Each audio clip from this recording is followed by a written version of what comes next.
Dear Mr. Douglas, I've gotten word that you're planning on opening the Canto residence as a sort of ghost hunt attraction.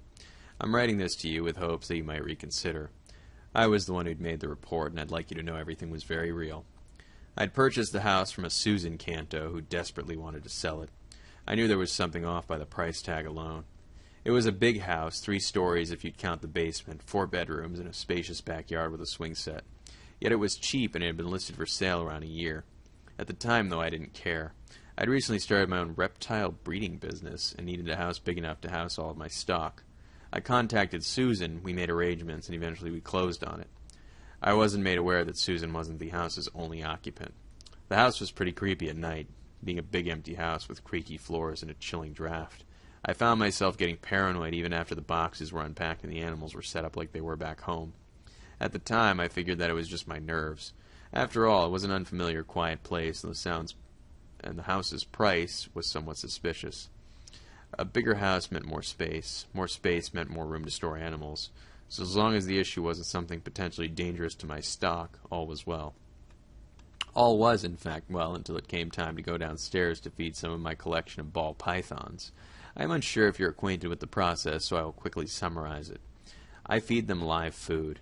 I simply take one of the rats I breed out of the bin, knock its head against the wall to paralyze it, and place it in the snake's bin. The rat is paralyzed so it doesn't harm the snake while the rat is being eaten. That being said, I opened one of the python takes and took one of the many rats from the bin. I habitually slammed it against the wall, then placed it in the cage. Pythons are constrictors, meaning that they squeeze their food rather than biting it. I watched as the snake flicked its split tongue at the scent of prey and began to coil around the rat and squeeze. This particular snake had a tendency to coil much too tight, and the innards of the rat popped out of its gut. That's when I heard it. A blood-curdling, high-pitched shriek in my ear. Then the sound of fast footsteps and the squeaking of the staircase that led to the basement. I jumped out of fright, slamming the snake's cage quickly before backing up against the wall. It took quite a while to gather myself. Did I imagine that? I thought. I knew I didn't, because my right ear was still ringing as if it had been yelled into. Eventually I'd mustered up enough courage to go upstairs. Cautiously I ascended the stairs, absent-mindedly grasping the rails as I did so. It was then that I noticed how dark the staircase was and how eerie the dull squeak of each stair was. I was somewhat relieved when I had reached the top, seeing that it was much brighter upstairs. It was then that I turned the corner into the hallway that I wished it was dark again.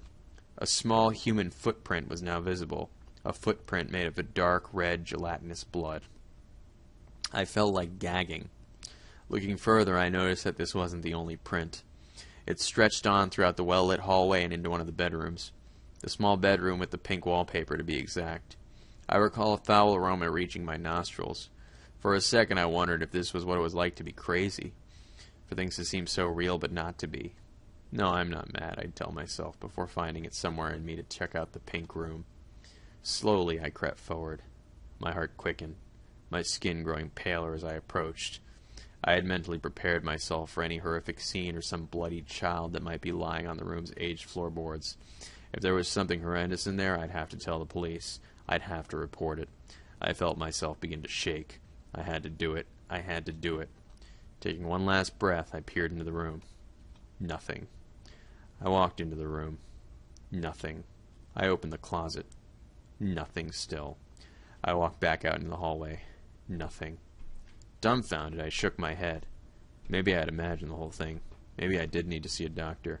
Either way, though, I needed to finish feeding the snakes. After giving myself a few minutes to relax my nerves, I started back down the stairs. Once back down, I opened a different cage, grabbed another rat, and slammed it against the wall. I placed the rat in, and nothing happened. I relaxed a bit more and closed the cage. No crazy noises. I did it again. Open cage, slam rat, put rat in, close cage. Open cage, slam rat, put rat in, close cage. Open cage, slam rat, put rat in, close cage. Like I said, it was clockwork. After feeding the last snake, I turned to head back up the stairs. I let out a shriek in surprise. In front of me stood a girl, a young Hispanic child, no more than 9 or 10. The reason the child was unnerving, though, wasn't because of her seeming to appear out of nowhere. It was because the child looked horribly mangled. For one, she was missing her left arm. I could tell because one of her short sleeves was loosely damaged. empty. Her shirt, that looked like it was once a bright purple and had some sort of lace, had a giant blackish red splotch in the belly area. Seeing some intestine hang down from the shirt led me to believe that there was a gaping hole underneath it. The red trail, which I safely assumed to be blood, traveled down her blue shorts into her bare feet, as if she'd been bleeding like that for a while. Her light brown eyes, which were somewhat covered by a glop of unkempt curly hair, were reddish in the whites, and blood seemed to slowly creep out of the sockets. Thinking back, her condition looked much like that of the first rat, the one that had his belly popped open, and getting squeezed hard enough would sometimes cause the eyes to bleed from the sockets. I remained frozen in terror, eyes getting even wider when she took a step closer to me. She looked up at me, her bloodied eyes meeting mine. "Why?" she asked, pointing her only arm at the snake's cage. I stumbled over words. Excuse me? She tilted her head. I focused on her long black hair's movements to avoid looking at the downright terrifying parts of her. "Why did you hurt the mouse?" she asked, sounding almost like she was talking with water in her mouth. When my eyes shifted back to her face, I noticed her teeth's reddish tint. Resisting the urge to say that it was a rat, not a mouse, I replied, "Because snakes need to eat." "Huh?"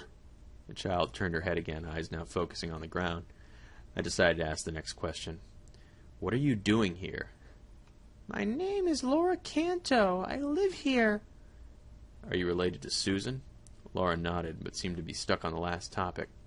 "So you're saying that either the snake doesn't starve or the mouse lives?"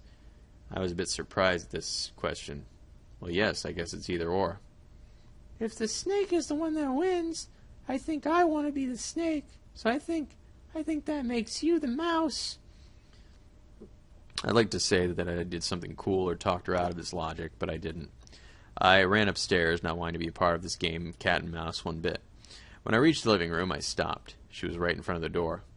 "That was rude," the child said, tapping her finger to her cheek slowly.